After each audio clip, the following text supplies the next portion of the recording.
Anda kembali di berita utama bersama saya, Jihan Novita.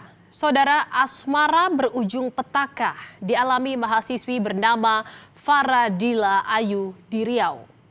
Ia dianiaya lelaki yang merupakan teman dekatnya. Cinta yang semestinya menjaga malah berubah menjadi malapetaka.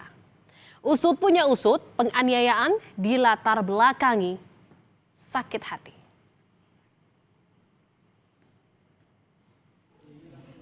Kampus Universitas Islam Negeri Sultan Syarif Kasim, UIN Suskaryau, pada Kamis 26 Februari berubah mencekam.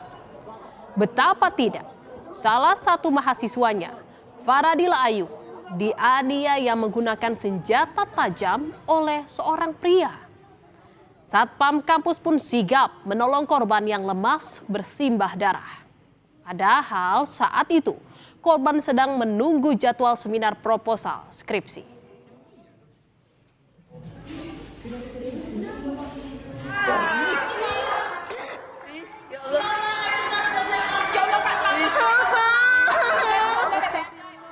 Suasana sekitar kampus yang tenang pun heboh, saudara, saat mahasiswa lain mengetahui ada penganiayaan yang terjadi di kampus mereka. Akibat diserang senjata tajam, korban mengalami luka berat dan dibawa ke rumah sakit Bayangkara, Polda Riau.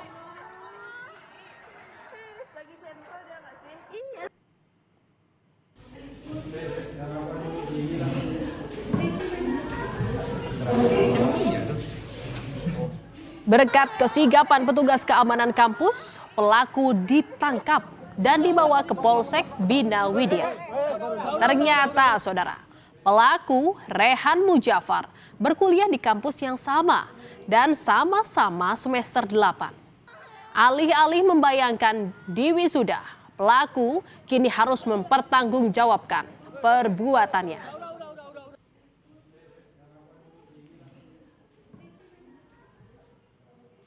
Saudara, pada Kamis pagi 26 Februari, Faradila yang berusia 23 tahun dan duduk di semester 8 sedang menunggu giliran seminar proposal skripsi di sebuah ruangan Fakultas Syariah dan Hukum UIN Suskaryau. Saat itu, ia tengah duduk seorang diri di ruang ujian lantai 2. Belum banyak mahasiswi ataupun dosen yang tiba. Dan sekitar pukul 7.30 waktu Indonesia Barat, Rehan datang menemui Faradila dengan membawa tas berisi senjata tajam. Dan saudara, menurut saksi mata, keduanya sempat terlibat cekcok. Tak disangka-sangka, sang pria mengeluarkan kapak dan mengayunkannya ke arah korban. Akibat serangan itu, korban mengalami 8 luka di kening, leher, punggung, dan tangan kiri. Dan saudara, setelah ditelusuri, rupanya pelaku ini sakit hati dan sudah merencanakan niat jahatnya sejak tahun lalu. Yang artinya ia sudah ada niat melukai korban. Pelaku sengaja datang dari rumah ke kampus mau menarget korban. Makanya ia sudah membawa kapak dan juga parang. Menurut polisi, pelaku merasa hubungan dengan korban lebih dari teman, namun tidak berbalas. Ini Bang, dari pemeriksaan yang kami lakukan masih dengan keterangan sakit hati atas hubungan yang disudahi oleh korban, sementara pelaku sendiri tidak mau. Kalau untuk perencanaan kami tanyakan di pemeriksaan pada tersangka, yang bersangkutan menyatakan dari awal November juga sudah ada niat untuk melakukan hal ini. Namun baru terlaksana pada kemarin hari Kamis di Mensuska. Lalu seperti apa sebenarnya keseharian pelaku yang tercatat sebagai mahasiswa semester 8 di kampus yang sama dengan korban, saudara? Di mata teman-temannya, lelaki 21 tahun itu dikenal sebagai sosok yang introvert. Dari hasil pemeriksaan sementara polisi, secara umum pelaku dalam kondisi normal.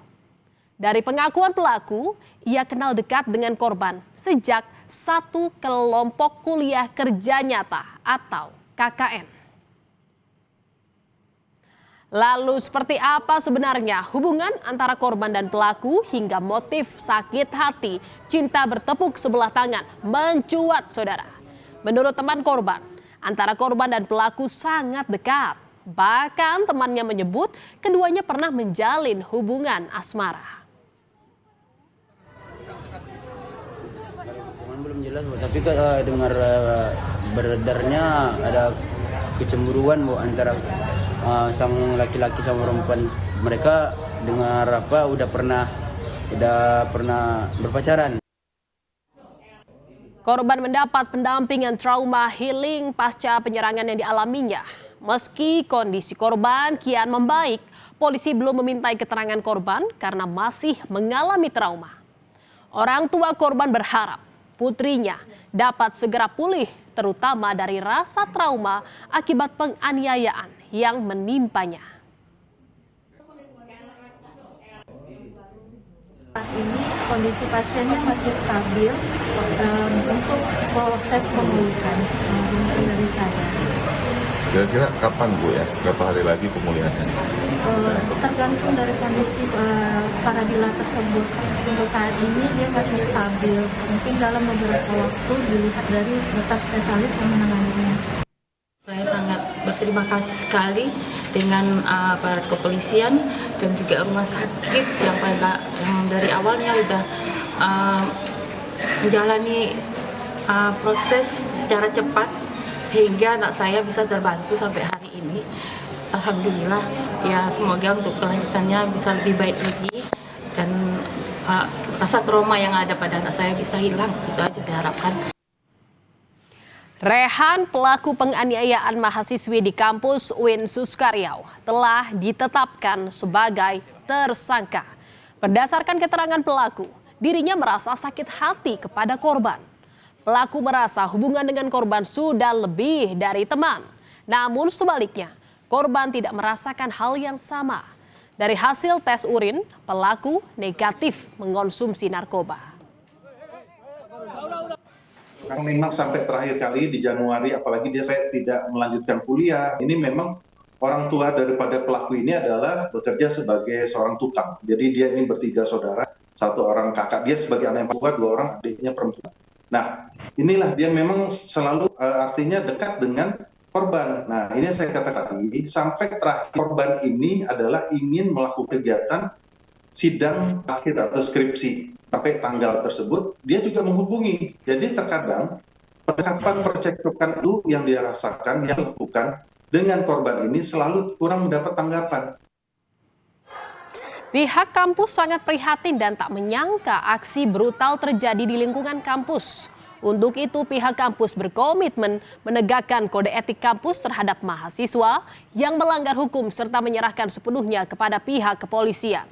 Mengantisipasi kejadian serupa, UIN Suskaryau akan bekerja sama dengan sejumlah pihak untuk meningkatkan kewaspadaan di lingkungan kampus. Pertama, kami mengucapkan prihatin terhadap kejadian yang berada di kampus kami di Fakultas Syariah dan Ilmu Hukum. Tentu ini kita tidak duga kejadiannya di bulan Ramadan. Kami komitmen untuk menegakkan kode etik di kampus dan kami menyerahkan proses hukum sebesar-besarnya dan setransparan-transparannya kepada pihak berwenang. Mungkin demikian. Jadi untuk mencegah ke depan kita akan melakukan lagi. Sebenarnya kita sudah kerjasama dengan Polda, BNN dan beberapa pihak untuk kemudian meningkatkan kewaspadaan kita di kampus. Tersangka sudah menjalani pemeriksaan psikologis di Mapolresta Pekanbaru. Serangkaian pemeriksaan dilakukan untuk menggali kondisi kejiwaan tersangka, termasuk latar belakang keluarga dan pola pergaulan. Dari hasil sementara, tersangka memiliki karakter tertutup serta tidak pernah merasakan kehangatan keluarga. Tersangka juga menunjukkan rasa penyesalan yang mendalam atas perbuatan sadisnya.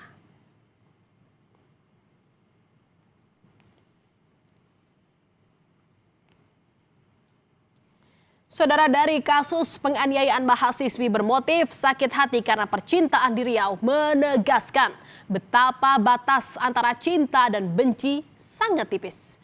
Cinta memang memabukkan dan tak jarang membuat gelap mata, tapi harus tetap kepala dingin saat cinta tak lagi berbalas.